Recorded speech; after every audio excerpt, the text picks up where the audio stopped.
هيقولوا لك لسه بدري، لسه العمر قدامك، بس فين الناس دي دلوقتي؟ مش موجودين، مش ظاهرين، مش معروفين.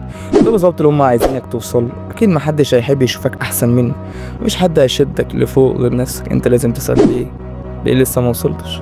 ليه لسه واقف؟ ليه لحد دلوقتي مش عارف طريقي؟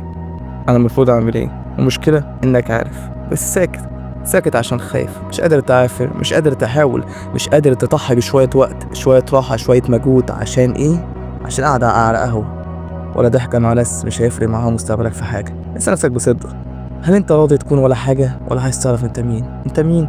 ده السؤال اللي كل يوم بسأله لنفسي اول ما بصحى من النوم. انا فين؟ انا مين؟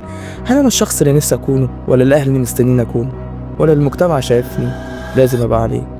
طب انا فعلا عارف نفسي، عارف طريقي، ولا انا عايش وسط اسئلة؟ اكيد مر عليك وقت كنت تايه، بس هل لقيت الطريق ولا لسه؟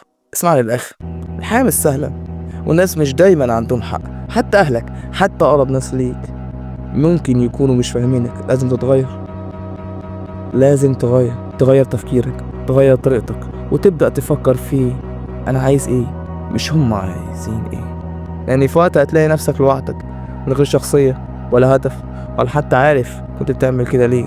عشان كده لازم تعرف انت مين وليه هنا، وتأكد وجودك بينك وبين نفسك، في المراية، وسط الناس. انت يمكن مش مدرك الكلام ده دلوقتي، بس صدقني، انت هو الطريق، انت هو الحل، انت هو البداية. قرر تعافر، تحاول، تفشل وتعيد، كل عشان تعرف ذاتك، تفهم نفسك، وتبني حياتك ومستقبلك بإيدك. هما هيقعدوا يقرروا مكانك، يسيطروا عليك، بس انت لازم تسمع، تحلل، تفكر وتصحح.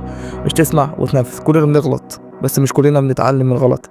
اتعلم ازاي تتعلم، اتعلم ازاي تكون نفسك انت.